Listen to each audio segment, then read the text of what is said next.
Hi friends, welcome to Healthy Cooking Channel. இந்த வீடியோல நம்ம இன்னைக்கு சுவையான வேர்க்கடலை துவையல் எப்படி செய்யலாம்னு பார்க்கலாம். சூடான சாதம் எல்லா கூல் வெரைட்டிஸ்க்கும் எல்லா வெரைட்டி ரைஸ்க்கும் அட்டகாசமான காம்பினேஷனா இருக்கும். வாங்க எப்படி செய்யலாம்னு பார்க்கலாம்.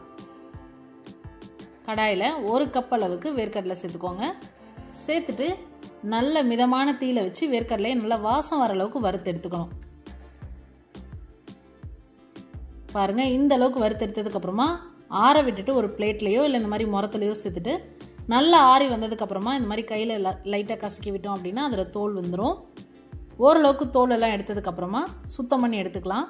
இப்போ வேர்க்கடலை ரெடியா இருக்கு. அடுத்து துவையல் அரைக்கிறதுக்கு மிக்சர் ஜார்ல 10 பல் அளவுக்கு பூண்டு, குட்டி நெல்லிக்காய் சைஸ் அளவுக்கு புளி, காரத்திற்கு ஏற்ப காய்ந்த மிளகாய், நம்ம சுத்தம் பண்ணி வச்சிருக்கக்கூடிய வேர்க்கடலை, கூடவே 1/4 டீஸ்பூன் அளவுக்கு உப்பு, புளி, காரம் இது மூணும் சமமான அளவுல இருந்தது அப்படின்னா டேஸ்ட் நல்லா இருக்கும். ஃபர்ஸ்ட் ட்ரையா ஒரு ஓட்டிட்டு அடுத்து கொஞ்சம் கொஞ்சமா தண்ணி சேர்த்துக்கோங்க. ரொம்ப தண்ணி சேர்க்க வேண்டாம். தண்ணி ரொம்ப ஜாஸ்தியா இருந்தா துவையல் டேஸ்டா இருக்காது. கொஞ்சம் கொஞ்சமா தண்ணி சேர்த்து இந்த மாதிரி துவையல் ரெடி பண்ணிக்கோங்க. நான் இன்னைக்கு துவையல் கம்மங்கூழ் கூட பரிமாறி இருக்கேன். கஞ்சி சாதத்துக்கு, கூல் வெரைட்டிஸ்க்கு, எல்லா வெரைட்டி ரைஸ்க்கும் அட்டகாசமான காம்பினேஷனா இருக்கும். ட்ரை பண்ணி பார்த்துங்களா கமெண்ட் மறக்காம சொல்லுங்க ஃப்ரெண்ட்ஸ்.